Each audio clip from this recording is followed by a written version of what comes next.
Fika Azizat Muslimah. Saya Zaki Audin Iqwanto.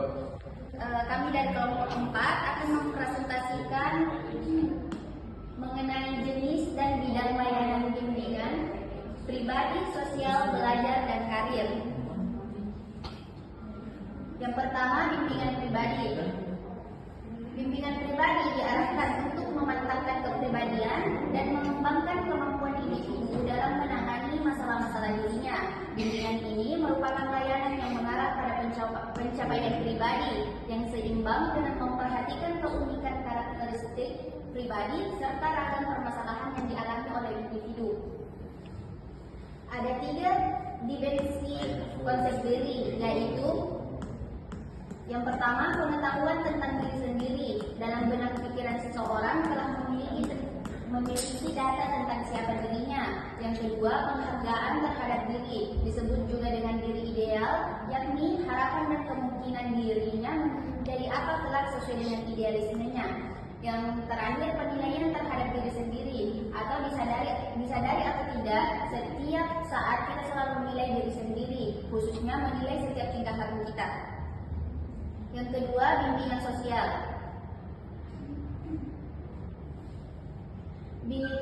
Bidang pengembangan sosial adalah bidang pelayanan yang membantu peserta didik dalam memahami dan menilai serta mengembangkan kemampuan hubungan sosial yang sehat dan efektif dengan teman sebaya, anggota keluarga, dan keluarga lingkungan sosial yang lebih luas yang dilandasi budi pekerti, tanggung jawab, kemasyarakatan dan kenegaraan, memahami dan menerapkan norma tata krama dalam bergaul, baik di lingkungan rumah, sekolah, dan bermasyarakat. Etika bergaul, etika bergaul yang dimaksud adalah sopan santun atau tata krama dalam bergaul yang sesuai dengan situasi dan keadaan, serta tidak melanggar norma-norma yang berlaku, baik norma agama, norma kesopanan, norma hukum, dan norma lain-lain. Pergaulan sosial yang bertanggung jawab. Sikap respek terhadap orang lain adalah sikap menghormati atau menghargai orang lain. Sikap ini didasarkan kepada kesadaran bahwa setiap manusia memiliki harkat dan martabat yang sama di hadapan Tuhan. Sikap saling menghormati antar sesama merupakan syarat mutlak bagi terciptanya kehidupan bersama yang sejahtera dan mempererat rasa persatuan dan kesatuan. Selanjutnya, saya serahkan kepada teman sekelompok saya. Baik, saya akan melanjutkan episode bimbingan belajar. Bimbingan belajar atau akademik yaitu bimbingan yang diarahkan untuk membantu siswa dalam mengembangkan pemahaman dan keterampilan dalam belajar dan memecahkan masalah-masalah belajar atau akademik. Bimbingan belajar dilakukan dengan cara mengembangkan suasana belajar mengajar yang kondusif agar siswa terhindar dari kesulitan belajar. Bimbingan belajar adalah usaha bimbingan kepada siswa untuk mengatasi kesulitan dalam bidang belajar.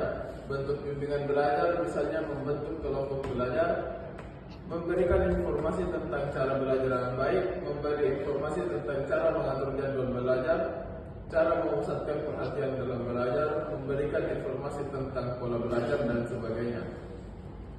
Keutamaan belajar dan berilmu. Pentingnya berilmu. Dalam memposisikan kedudukan ilmu, ajaran agama menempatkannya sebagai hal yang penting dan utama. Hal ini dikarenakan ilmu merupakan ukuran bagi kualitas hidup manusia. Kedua, pentingnya belajar untuk menuntut ilmu. Belajar adalah proses untuk mengerti sesuatu. Belajar dan mengajar ilmu sama pentingnya, keduanya tidak bisa dipisahkan. Meningkatkan keterampilan belajar. Belajar merupakan bentuk perubahan dalam diri seseorang. Dari tidak tahu menjadi tahu, timbulnya pengetahuan baru berkat pengalaman dan latihan. Selanjutnya, bimbingan karir. Bimbingan karir yaitu bimbingan untuk membantu individu dalam perencanaan. Bimbingan karir juga merupakan layanan pemenuhan kebutuhan perkembangan individu sebagai bagian integral program pendidikan. Bimbingan karir terkait dengan perkembangan kognitif, efektif, ataupun keterampilan individu dalam mewujudkan konsep diri yang positif. Memahami proses pengambilan keputusan ataupun perolehan pengetahuan dalam keterampilan yang akan membantu dirinya memasuki sistem kehidupan sosial budaya terus-menerus berubah. Merencanakan karir di masa depan. Arti dan pentingnya perencanaan karir. Memperoleh karir atau pekerjaan yang layak dan sesuai harapan merupakan salah satu aspek terpenting dalam kehidupan manusia yang sehat dimanapun dan kapanpun mereka berada.